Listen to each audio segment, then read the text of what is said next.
reached my limit. No. Perhaps I reached it long ago. Today I didn't even notice my own tears. I want to tell someone, anyone, about this. But would that not destroy all I've done so far? I've conducted so many investigations across the centuries. But there's not even a sliver of hope that we might break the prophecy. All I can do is keep heart. I must maintain this act. It is the only way to save Fontaine. Please, mirror me. You have to succeed.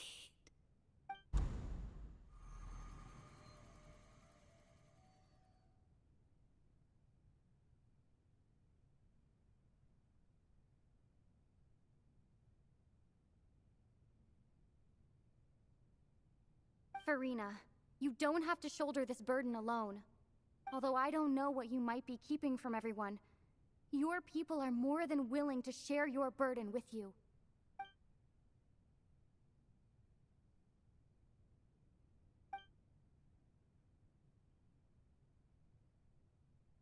Share my burden. That's impossible. It was fated right from the start that this would be my duty alone. But even if your burden doesn't need to be shared, you can still choose to confide in someone. Just share it with me. I'm what you'd call a witness. A witness? Yes, I've heard that you came to Tevat from beyond the stars, yes. In other words, you never belonged here.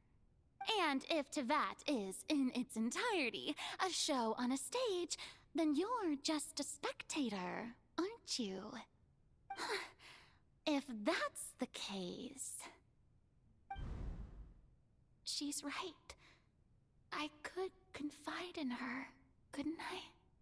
But if things don't play out as expected, the people of Fontaine will be the ones to pay the price. No, Farina. You shouldn't be selfish. But what if it's really all right? Farina, you've worked so hard for so long. Surely it would be okay to put yourself first for once. Just this once. Is it such an outrageous thing to do anyway? To find someone in whom you can confide your frustrations and sorrows? Surely it could not hurt. If you let this opportunity slip through your fingers, it might never come by again. Think about it long and hard.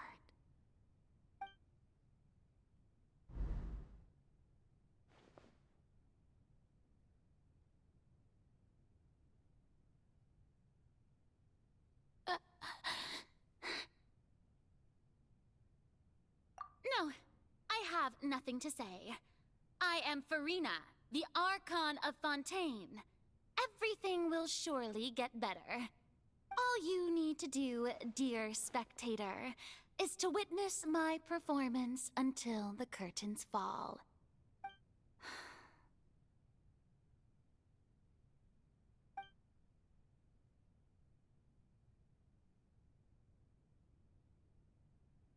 Fine.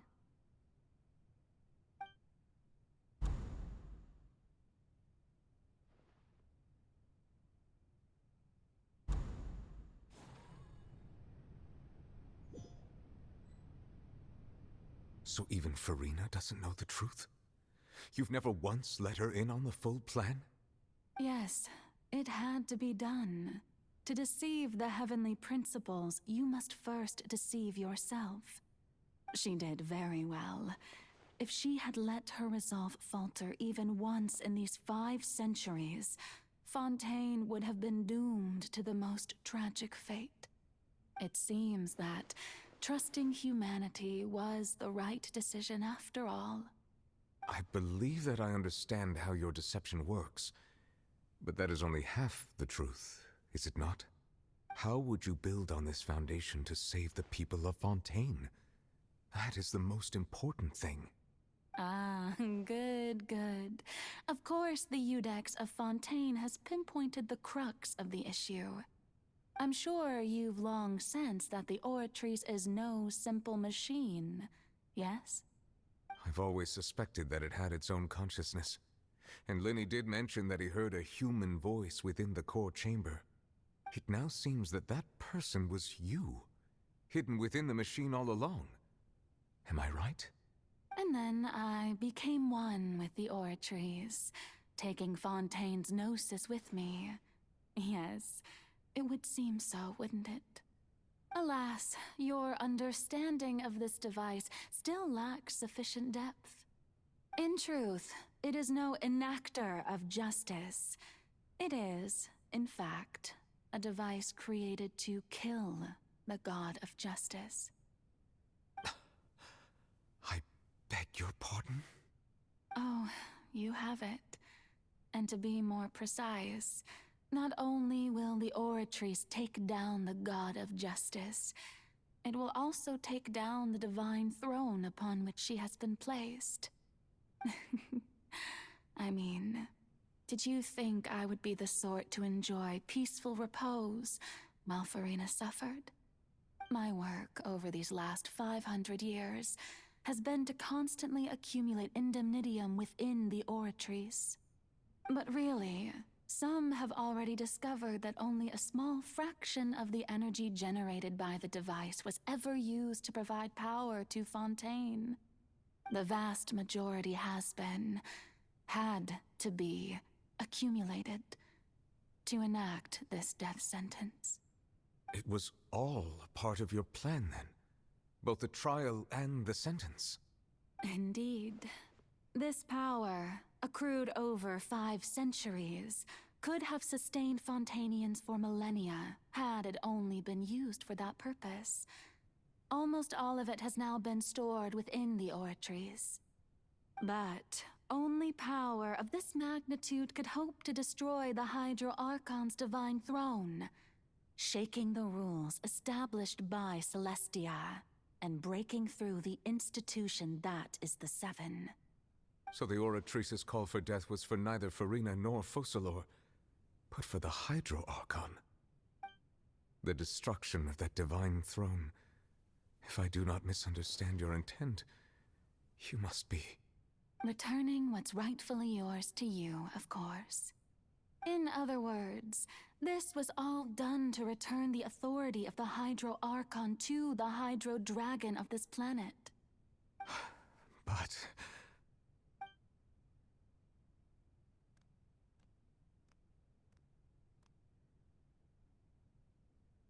Oh, what?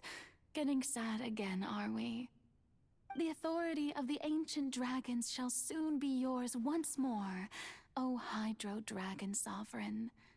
And this is the face you make. all you've done throughout the years is just so you can sacrifice yourself at the very end. I've never quite seen it that way, you know. Even now, I'm quite pleased at how well my deception worked.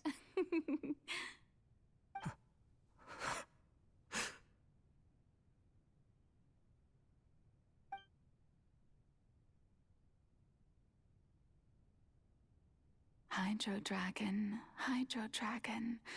don't cry. I must say, had it been within my rights, I would have loved to judge the heavenly principles themselves. Were they not guilty of essentially the same crime? Egeria stole the power of the primordial sea, and the heavenly principles stole the power you ancient dragons possessed.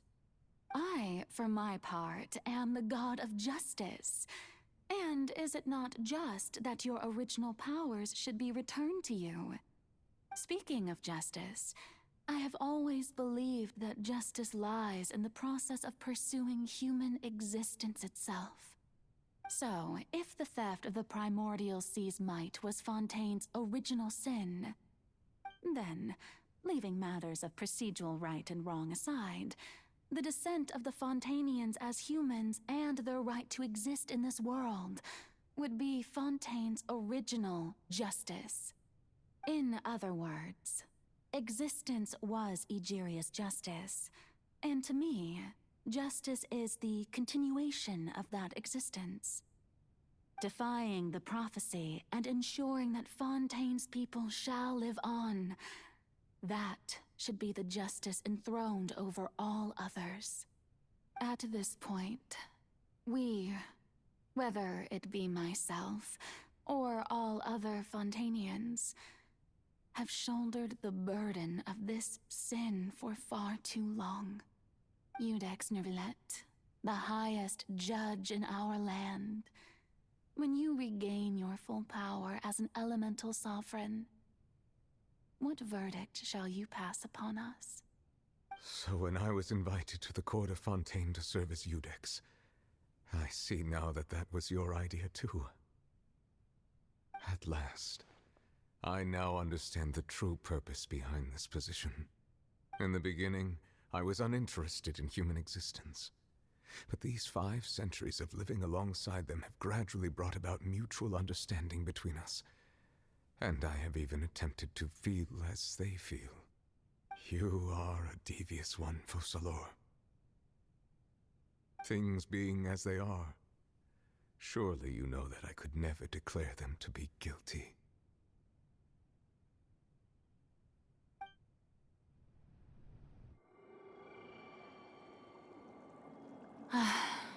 The hour of my execution is almost here.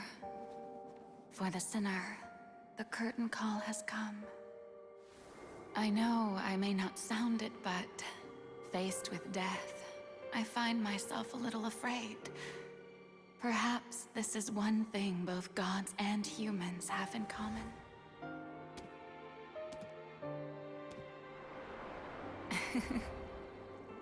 Farewell, Nervillet.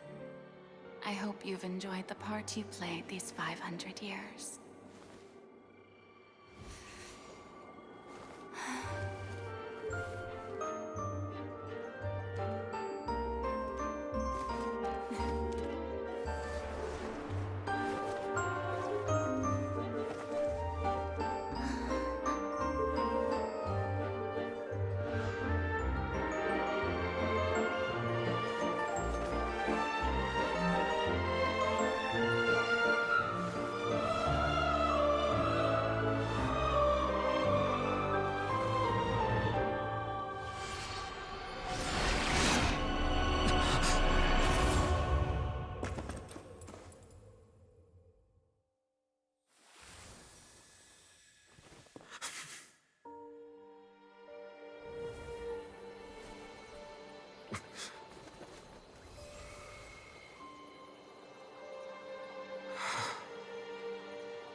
I, Iudex Nervillet, hereby declare,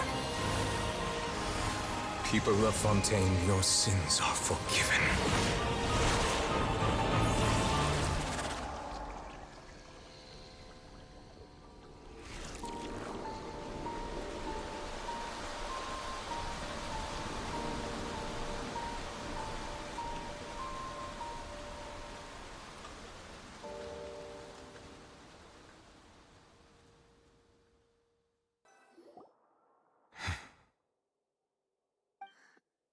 What just happened?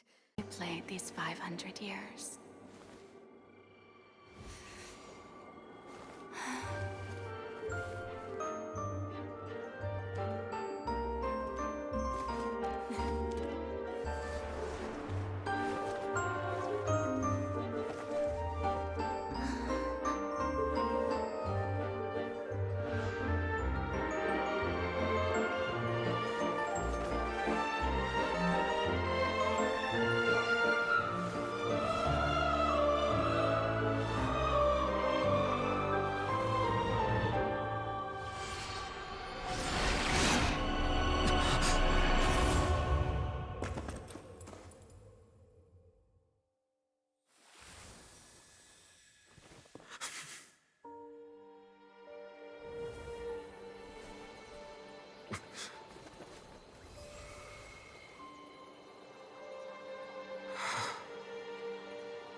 Judex Nuvelet, hereby declare,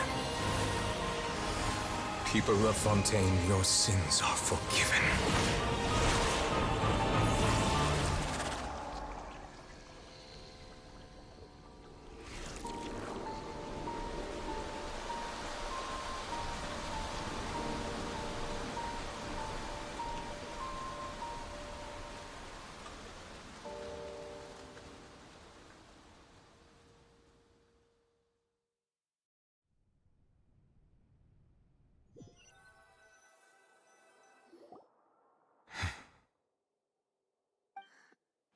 What just happened? Has the death sentence been carried out? Was that bright light some sort of misdirection? I have a feeling that something huge just happened. But since we're all still alive and haven't been dissolved, I assume whatever happened was good for us. It's time to end this. We must mete out punishment to that beast. Didn't you say just a moment ago that it can't be defeated? I have gained the strength sufficient to deal with it. Through certain means, I now have the ability to separate the power of the Primordial Sea from that creature. We should seize the opportunity to pursue our quarry. Traveler, now that the oratories can no longer function, I require an executor to help me mete out justice. The root of the calamities befalling Fontaine, the beast that enacts the prophecy. Its name is the all-devouring Narwhal. Come with me, traveler. The hour of execution has come.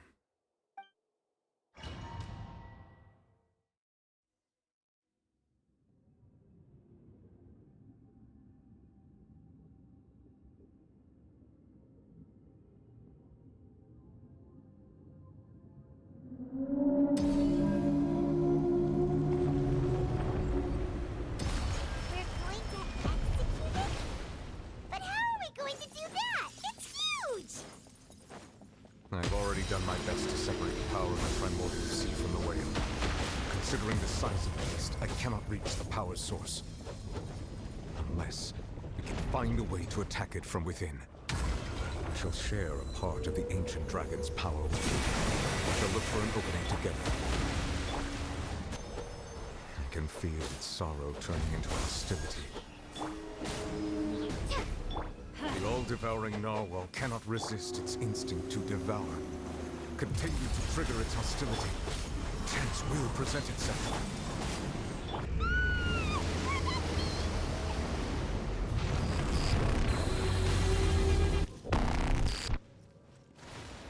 Why is there a hole-looking thingy over there? It looks really scary! I have granted you my protection. Do not fear. Seize the moment and use my power to suppress its roots from within.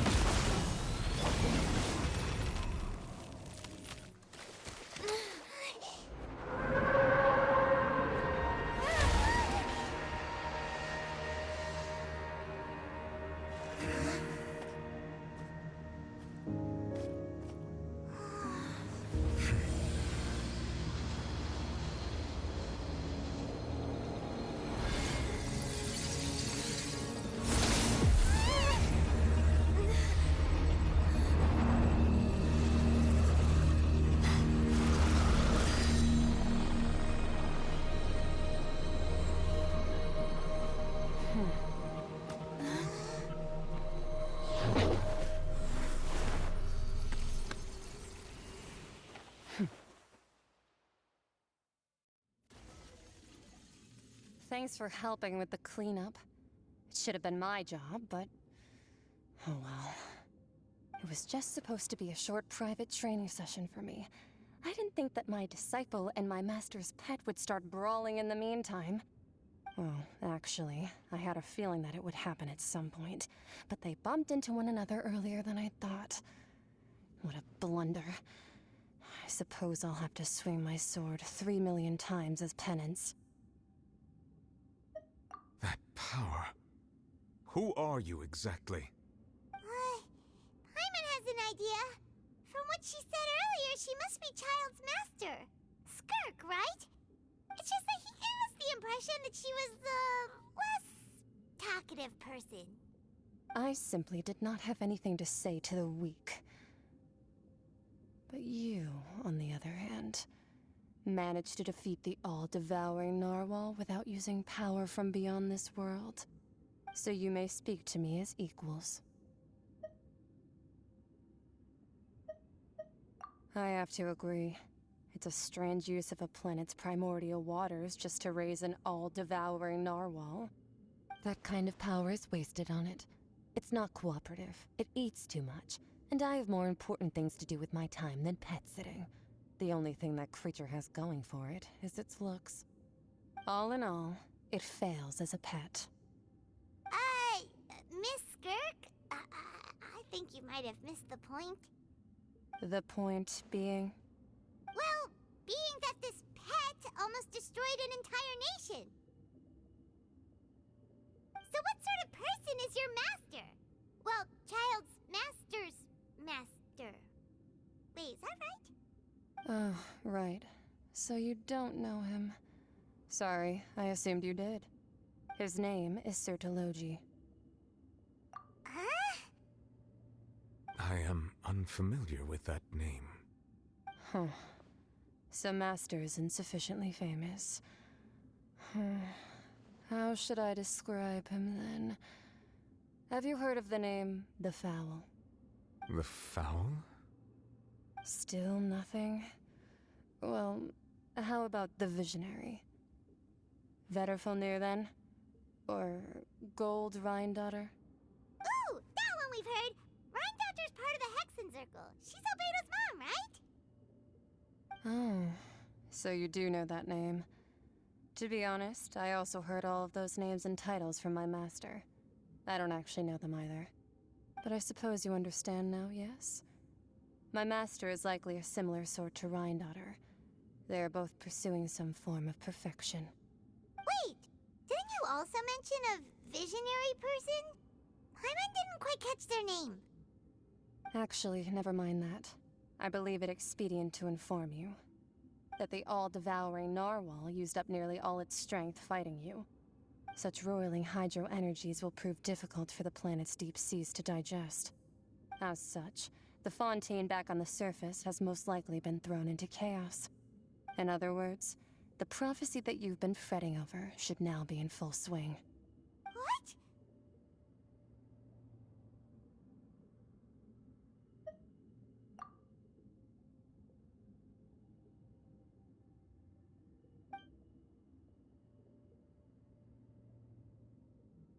Not to worry. Focalor has already managed to deceive the heavenly principles. In the end, the people will all be dissolved into the waters, and only Farina will remain, weeping on her throne.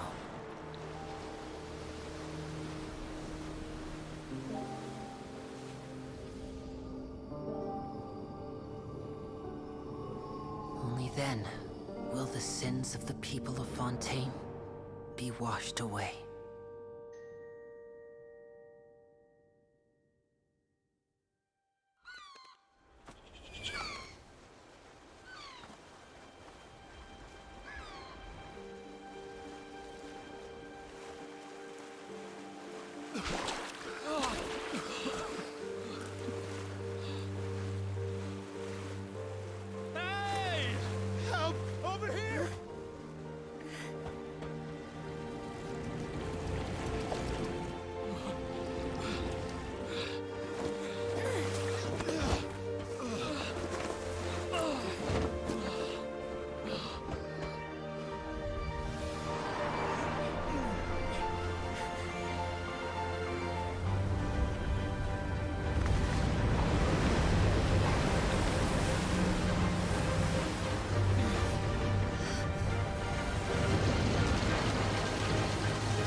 All hands, initiate emergency rescue!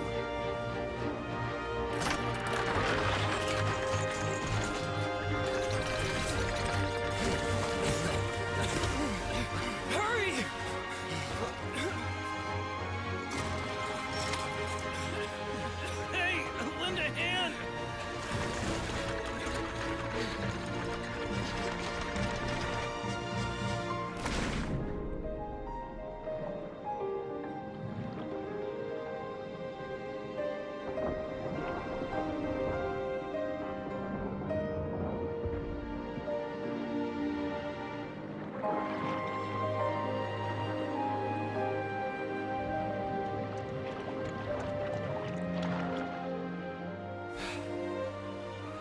Look!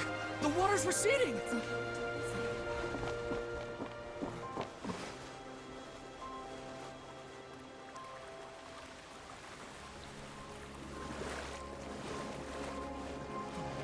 It's a miracle! Water's receding. We didn't dissolve. The prophecy was wrong. The prophecy was wrong.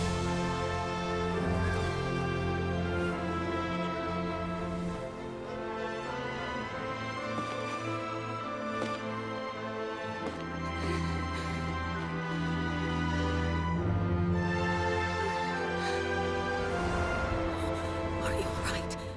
Yeah. We're saved. The prophecy was wrong.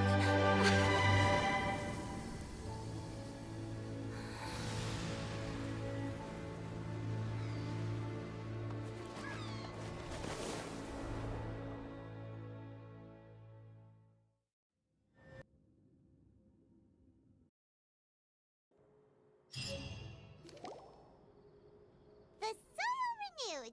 The Sweet Diva. Duke! Did you come all the way to the entrance to greet us? Of course. I'm here to welcome you and our dear Miss Charlotte, whom our good head nurse recommended to me. It's an honor to finally meet the much-rumored Duke. Thank you for consenting to my visit to the fortress, sir. No need to thank me. But that said, I shouldn't be the focus of your interview. I trust you recall our agreement? Of course, of course. All right then, this way.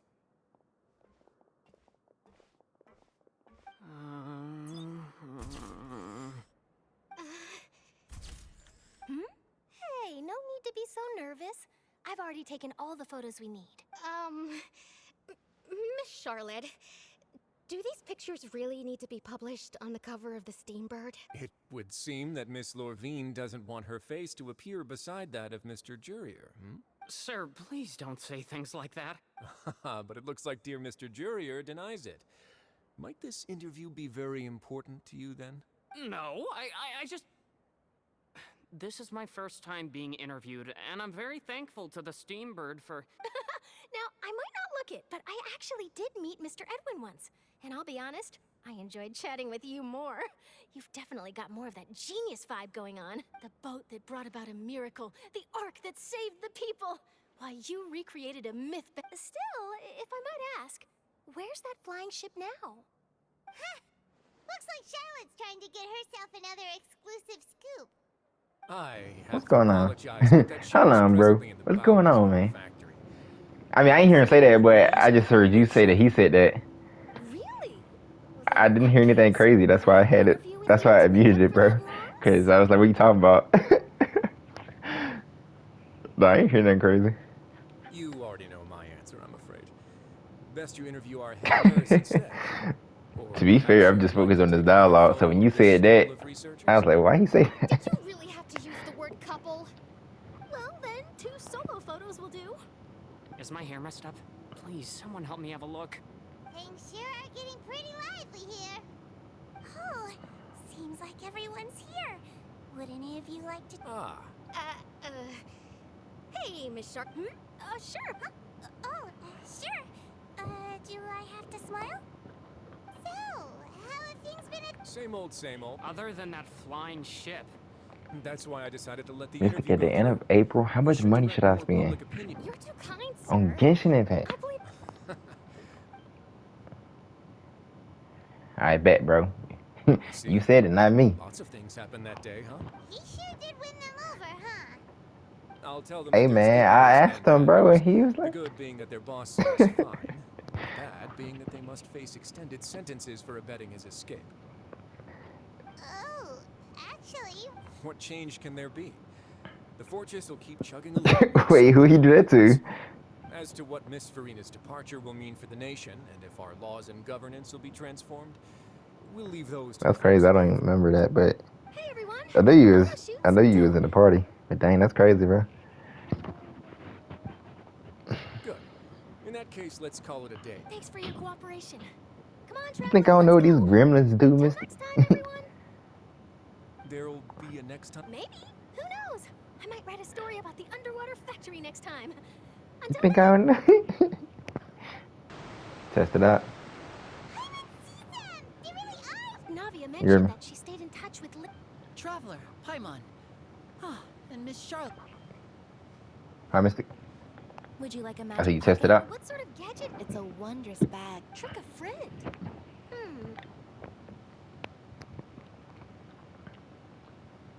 You could just make a friend like Fremine here. Isn't that right, Fremine? How much does it cost? Is this what you meant by I'll help you make some more friends? To be honest, that sounds pretty sweet. Could I have your contact, please? Sure. Please, write down my address. Lynette sure is working hard to help Fremine socialize. He was the one who proposed doing this. He even wants to assist in our magic shows.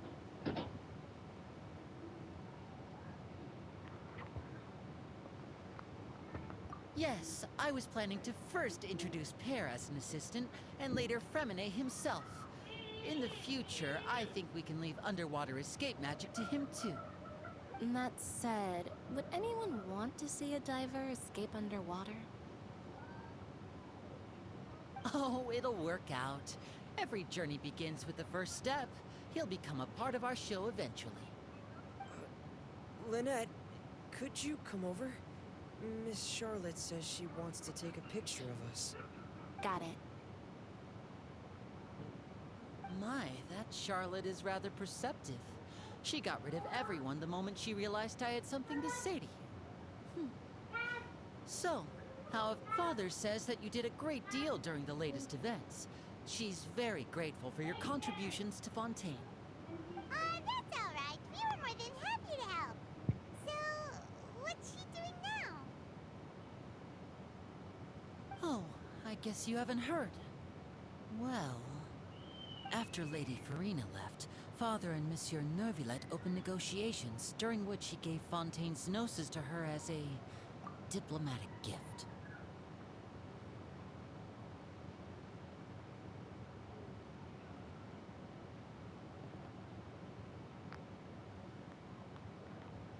A diplomatic gift? A gnosis? Yes, I was quite surprised at first myself.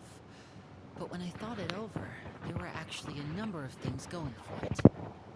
It could have been done as an apology for the incident with Lord Child, or as thanks for his help in tying the all-devouring narwhal down. Furthermore, Father did also lend significant aid to Fontaine and Poisson. Well, that's true, but this is a gnosis we're talking about. Doesn't this seem a bit irresponsible? I would agree, but I've also heard that it seems that Monsieur Neuvillette has had a significant change of heart regarding the matter. So there's some reason for this that only Neuvillette knows about? I suspect you'll have to ask him about that yourself.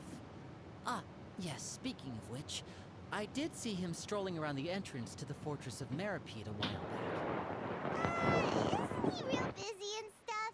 Paimon didn't think he'd have the time for that. But back to the topic. The gnosis was given to the knave, right? What about Child? They say that he's returned to Snezhnaya to recover from his wounds. I hear that the recent disaster really did a number on his health.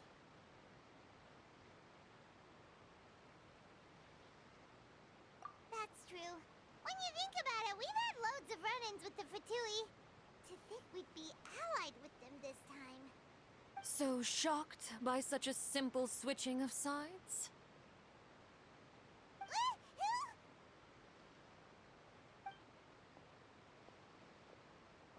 Father! Well, what do you know? Come to the docks to see how my children are doing and meet the Traveler by chance. Please do not pay my accomplishments in Fontaine too much mind. I would have done them regardless. Are you going to take the gnosis back to Snezhnaya? That is our duty as harbingers, yes. Don't be too preoccupied with sides. The goal of the Fatui concerns not a single place or person, but the entire world. With such a grand goal in mind, it is inevitable that we must wear many masks. Switching my masks is something I've always done. Well, that depends on many things. No one truly knows what the future holds. What good is honesty if you can't rely on it forever?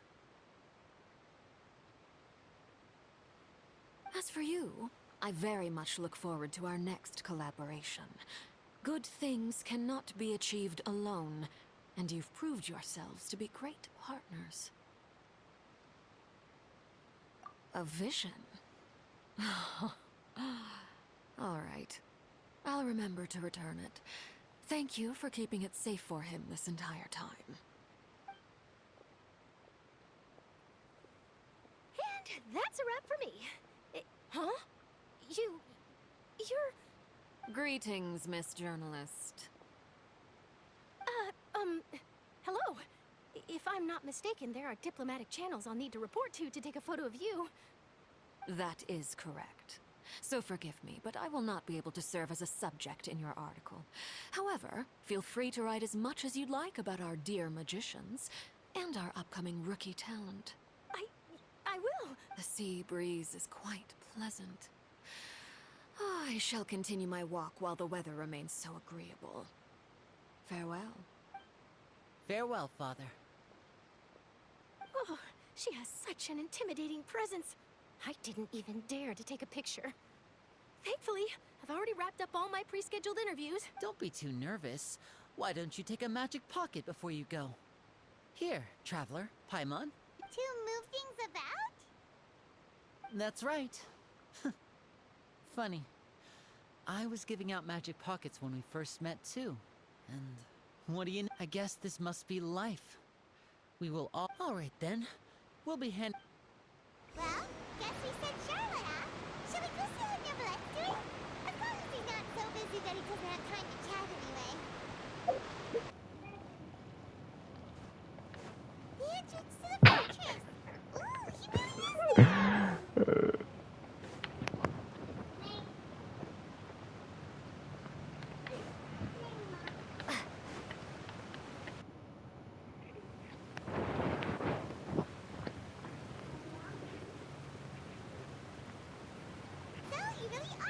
What are you talking about, mister? I didn't think you were going to have free time this hour of Huh? the day. Really? That's crazy, bro. Oh, I suppose you must have met Mr. Linney. He took the time to greet me earlier when he passed this way. In any case, you came at a good time. I was just considering reaching out to you to set up a meeting, so I may explain some things that I haven't had the time to before. Aw, Paimon's glad that you remembered. Thank you for keeping us on your mind, what with you being busy and all. Alright, let's have it then. How was Fontaine actually saved? The whole business is still quite the mystery to us. It is strange how words can often leave a bitter taste in the mouth when it finally comes time to say them out loud.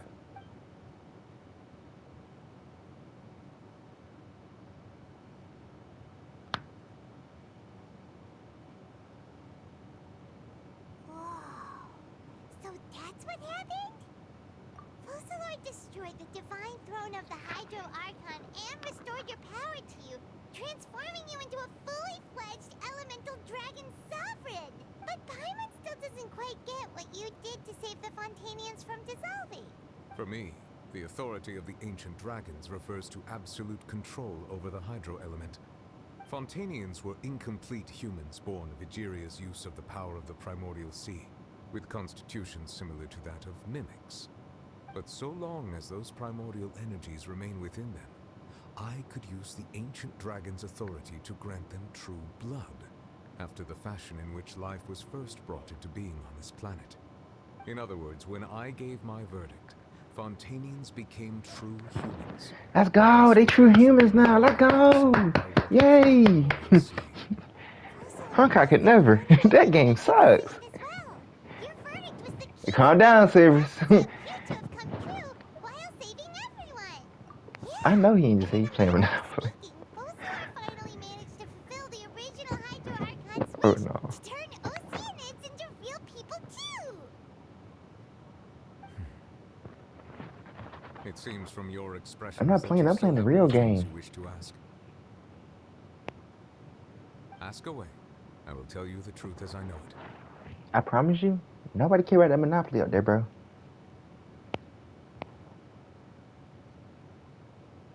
I have investigated his case along many avenues, and I have learned that he once fell into an unknown chasm when he was young. There, by chance, he awakened the all-devouring narwhal. But whether it be by sentiment or reason, that should not have been enough to consider him the root cause of the disaster. At most, he would have had tangential liability. As for the judgment passed by the oratrice during the trial, whether it was due to that liability by association, or Focalor deliberately using him to buy time for us on the assumption that he would be able to hold the creature off, I cannot say. Guess Focalor had Fontanians in mind the whole time. In the end, it was thanks to her that they finally became real humans. Hang on a second. Paimon suddenly got another question. Back when Fontanians hadn't yet become real humans, were the children they had also transformed Oceanids? Life has always flowed like water. Do you recall how Fontanians would often come to the Fountain of Lucine to pray for children?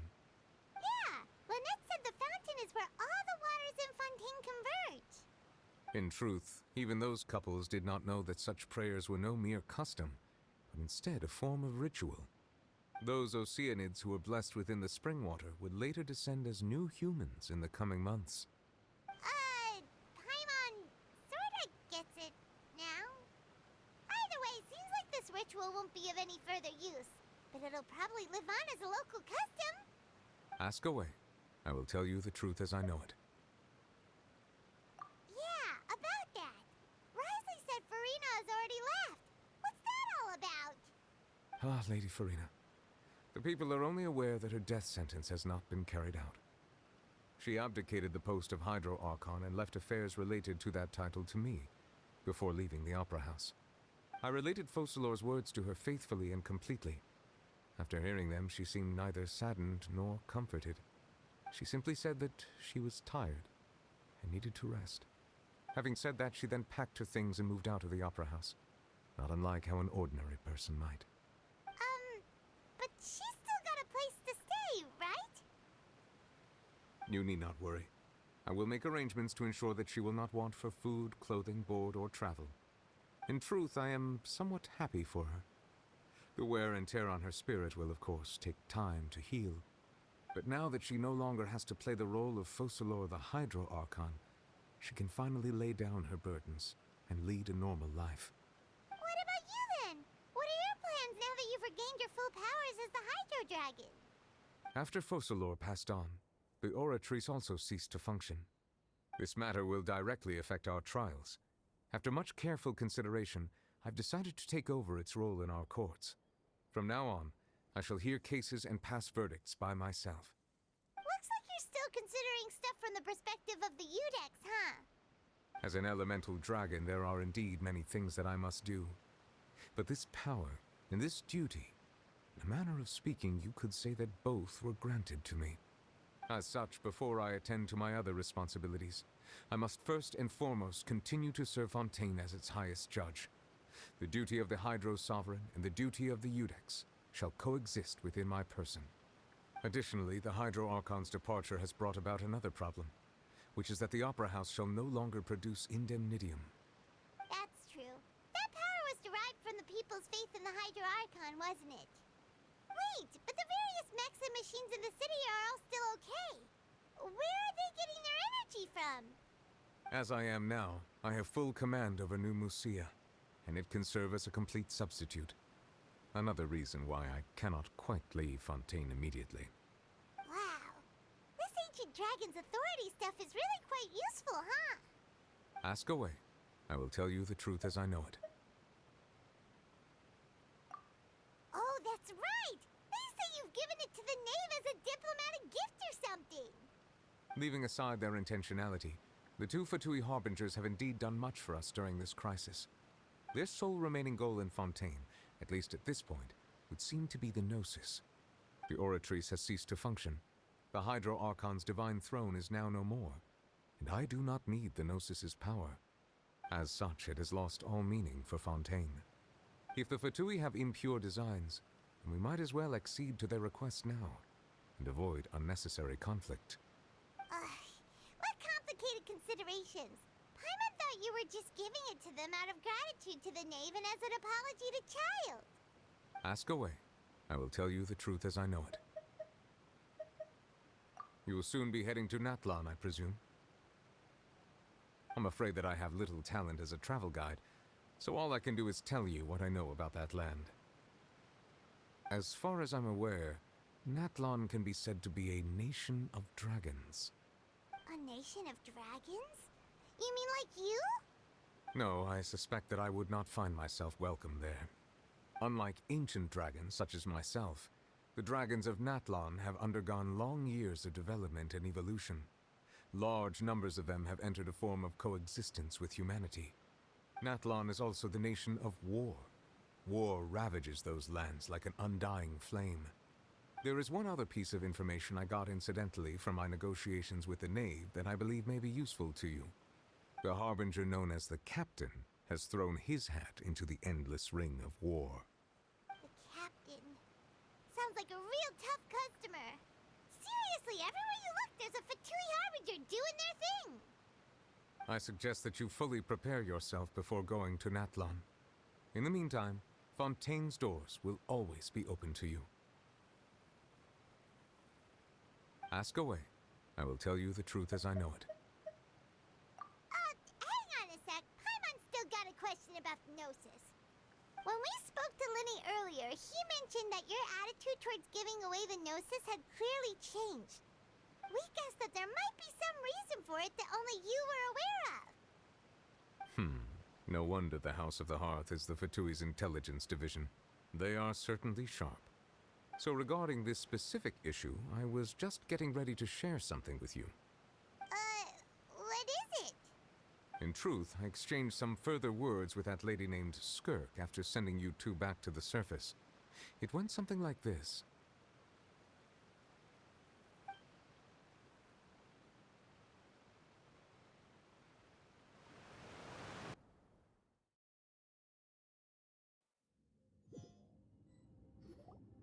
Well, we're going to head topside to see what's going on. You hurry over soon as well, all right, Nervalet? What next? The all-devouring narwhal isn't here, so I'm no longer getting any interference. I can finally catch the scent of your power, what it's made of. It is the authority of the planet's primordial dragons, but with something very similar to a god's curse mixed in. It's quite a novel blend. I'm sure I've encountered something like this before. What was it again? I do not know what you speak of. Ah, of course. How could I forget? You should have the remains of the third descender on your person, yes? Remains? I've never heard of any such thing. Huh. According to your parlance, I believe it may be called a gnosis. Well, that much is true. After Focalor's divinity faded, she handed her gnosis to me. But I fear I have never heard of it described in the manner that you just did. I've been training with my master, the Foul, ever since I was young, and I have never returned to the surface since. So most of the information I possess, I got from him. It is only natural for those who are greater than humanity to possess a different sort of common sense, which is why there are so many problems in our attempts to communicate with humans. Regardless, you should probably get rid of objects of misfortune to prevent any disasters from befalling you. To live in itself is a blessing. But once a person dies, the bonds he once had with this world shall all turn to curses. What do you mean by that? No need to fret. These are just my personal thoughts, and my reason for no longer wishing to return to the surface. This third descender you refer to, who are they? And when did they die? Master never mentioned them to me. Perhaps it just wasn't that important for me to know. If you're interested, though, I could ask him. I'll be sure to pass the answer on to you next time. Next time? You believe we will meet again? I do. Wait.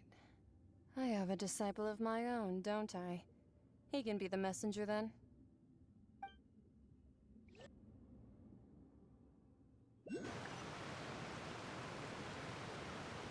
That's what she told me.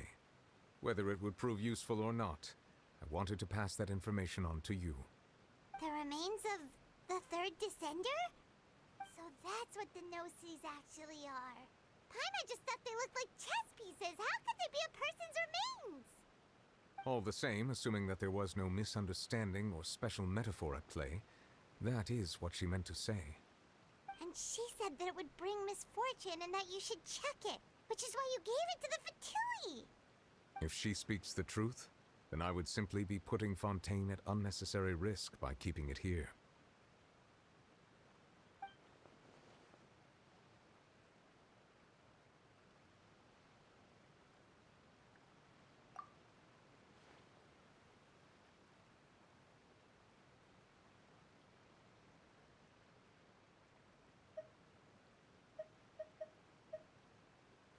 I had guessed that you might already be familiar with this concept, but I did not expect you to be one of them. That means that the Gnosis, which are exceedingly element-compatible and can even enhance elemental abilities, do indeed come from the third descender. I wonder, does your body also possess similar properties? Like being able to use elemental powers without a vision. That does sort of count as special compatibility, right? No, let's not think about this stuff right now. It just feels creepy. Comparing the Traveler to the dead third descender and all. That's what you say, but this topic still feels like bad luck. Once Child recovers, let's get some more answers out of him. Or go look for his master and get the answers that way. I too believe it unwise to make too many blind guesses when information is lacking. The same is true of being at court. All right. Whatever the case, it seems like the crisis here in Fontaine's over for now. Yes. All of Focalor's efforts were for this moment as well. But she sacrificed herself in the end as a god, and she suffered through all those years as a human. Was that really what she wanted? I suppose that would be the mystery of a god's will. I suspect not. But once in a while, I too would guess that if wishes were like the clouds in the sky, they will one day return to the earth as raindrops. Life flows like water, and rain is the final answer. The water levels may sometimes tilt one way or another, but the rain falls fairly upon all. And what, ultimately, is the difference between the rains that fall upon all of us?